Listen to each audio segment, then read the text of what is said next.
The Plague of Athens. As one of the earliest recorded epidemics, the Plague of Athens struck during the Peloponnesian War, devastating the city at its peak power. The disease spread rapidly due to overcrowding and unsanitary conditions. It killed over 100,000 people, including the influential leader Pericles, severely weakening Athens and contributing to its eventual defeat by Sparta. Many speculated it to be typhoid fever or smallpox, but either way, it had massive consequences and also led to a breakdown in law and order. Many Athenians abandoned religious beliefs while others turned to hedonistic lifestyles, believing they had no future. This plague remains one of the earliest examples of how disease can alter the course of history. The Antonine Plague. Now, this one greatly affected the early Roman Empire. It was likely caused by smallpox or measles. It's believed to have been brought in by the Roman soldiers around 165 to 180 AD, when soldiers returning from the Near East carried the infection home. The disease spread rapidly across the empire, killing an estimated 5 to 10 million people. And damn, that's not even the best part. It didn't even spare the emperor Marcus Aurelius. This epidemic severely weakened Rome's economy and military, reducing the empire's ability to defend against external threats. It marked the beginning of Rome's slow decline, as its population dwindled and trade suffered. The Plague of Cyprian. Well,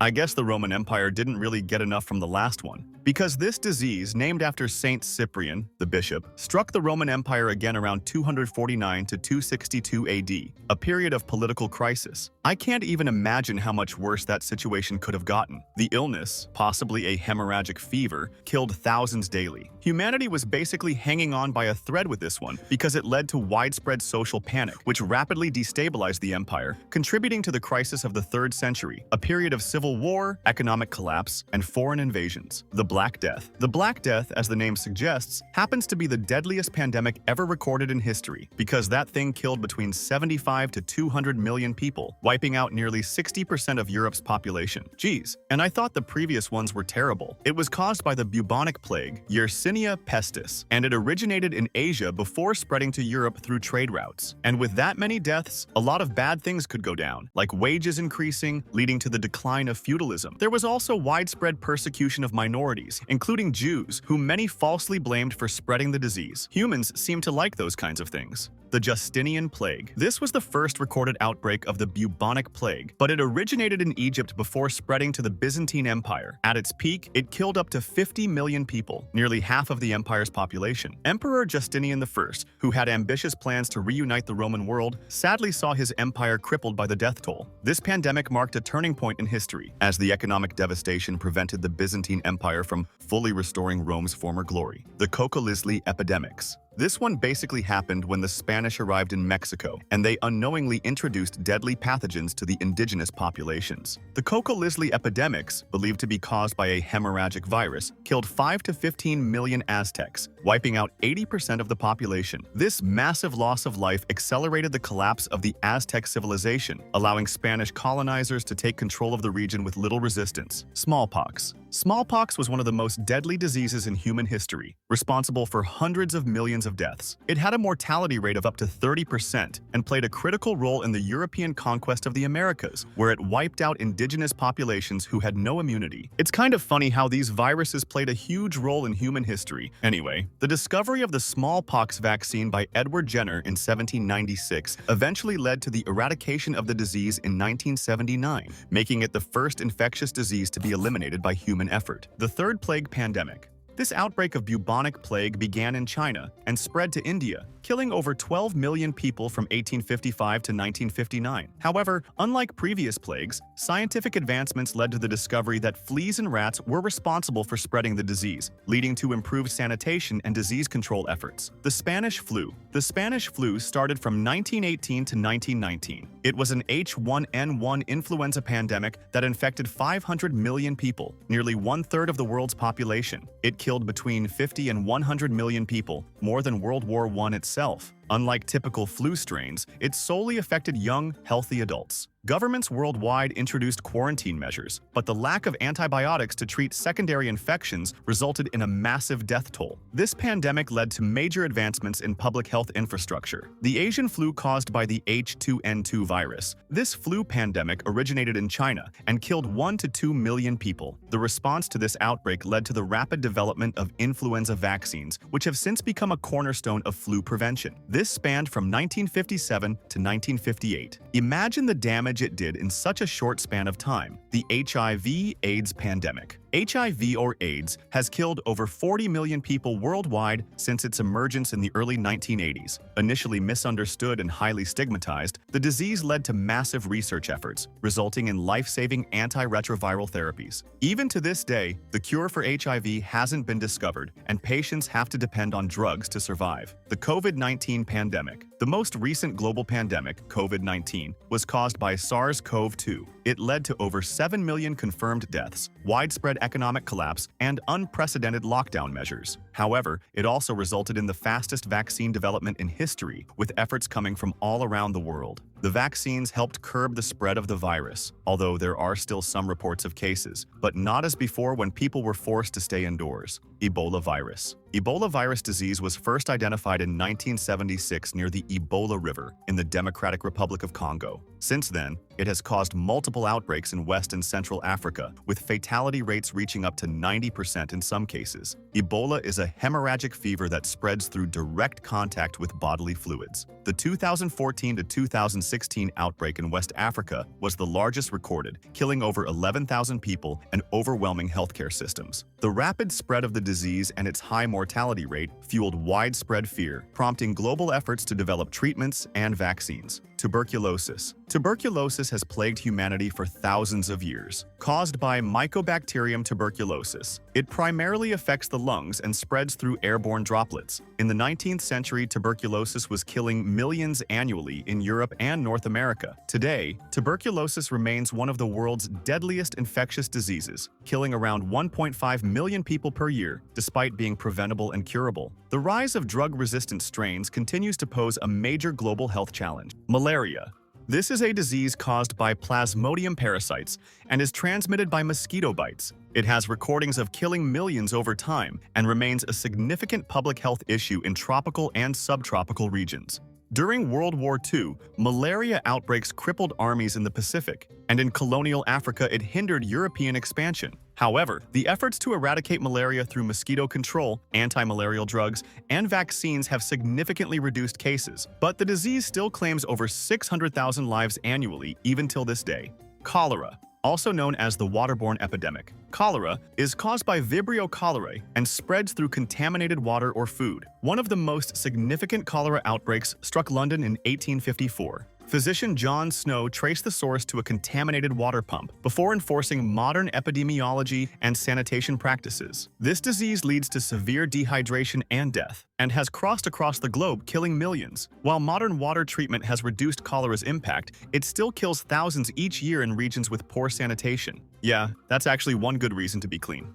Yellow fever. What if I told you that this one's been up since the 1700s? Yeah, it's one of the OGs. Yellow fever is a mosquito-borne virus and has influenced history in profound ways. It was one of the main reasons that forced France to abandon the colony and sell Louisiana to the United States. During Napoleon's attempt to reclaim Haiti in 1802, yellow fever decimated his army. In the 19th and early 20th centuries, yellow fever outbreaks struck cities in the Americas, Africa, and Europe, killing thousands. If a victim is struck by this disease, he would experience serious headaches and also some extreme heat or liver issues. The development of the yellow fever vaccine in the 20th century drastically reduced cases, but outbreaks still occur in tropical regions.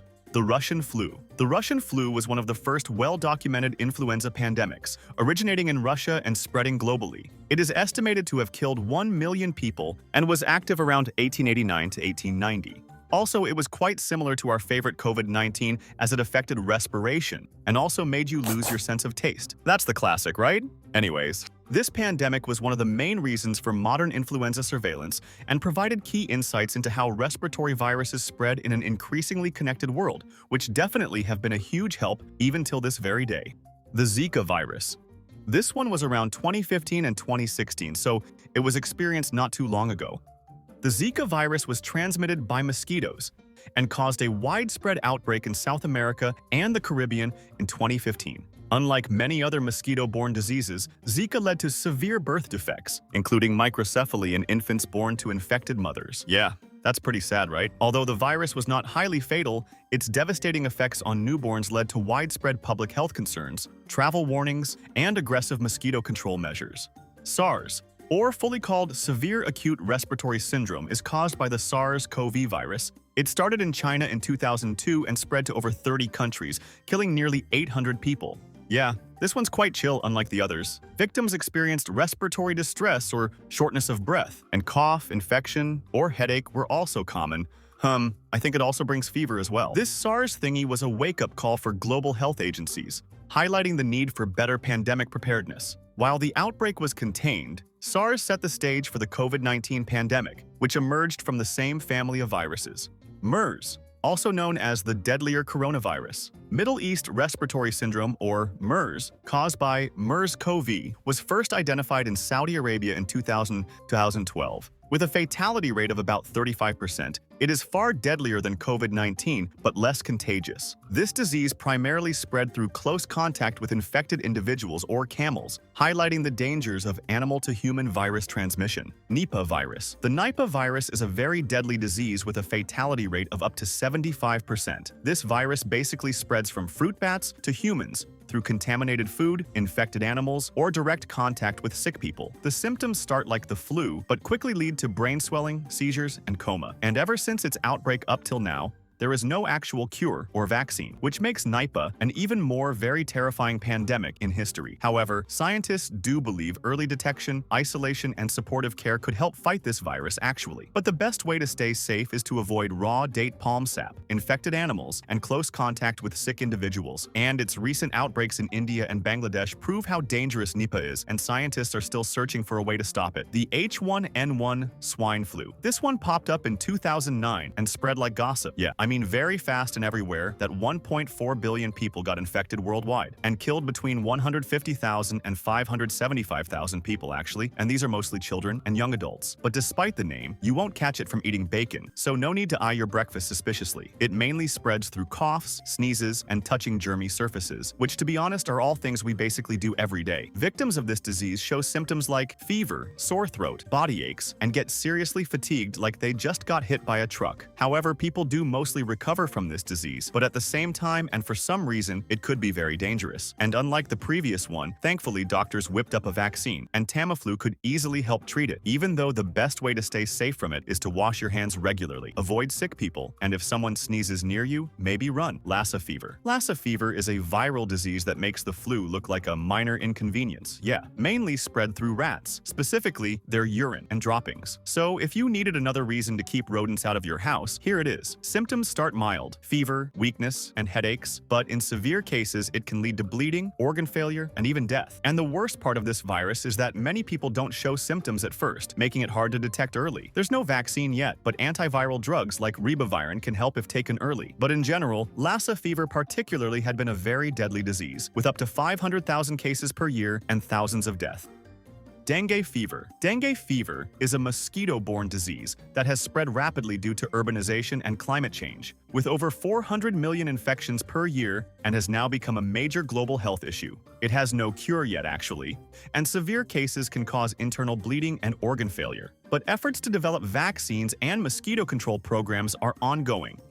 Leprosy. Leprosy is an old disease, but it still exists today, mainly caused by Mycobacterium leprae. But unlike most diseases, it doesn't spread easily, only through long-term close contact with an infected person. So no, you won't get it from a quick handshake or a hug. It can cause skin sores, numbness, and weak muscles, and if not treated, it can lead to nerve damage and serious skin changes. Infected individuals in medieval Europe were forced into leper colonies due to fear and misunderstanding. However, it's completely curable with antibiotics, and once treatment starts, it stops spreading. Marburg virus. Marburg virus is a deadly disease similar to Ebola. It comes from fruit bats and spreads through bodily fluids. When infected, victims start with fever and body pain but quickly get worse, vomiting, diarrhea, and heavy bleeding. The death rate is very high, up to 90%, and there is no cure. But for now, the only treatment is fluids and care. And to stay safe, avoid bats, sick people, and outbreak areas. And if someone is bleeding for no reason, get out of there. Hantavirus. This is also a very deadly disease that comes from rodents, mainly through their urine, droppings, or saliva. You can catch it by breathing in virus particles from contaminated dust. So sweeping up after mice isn't as harmless as it seems. It starts with fever, muscle pain, and fatigue, but can quickly turn into into severe lung or kidney problems, making it hard to breathe. However, some outbreaks have had high death rates and there's no specific cure, just hospital care to help with symptoms. Whereas keeping your home rodent-free, wearing a mask when cleaning, and avoiding anything that looks like mouse leftovers are believed to be the best ways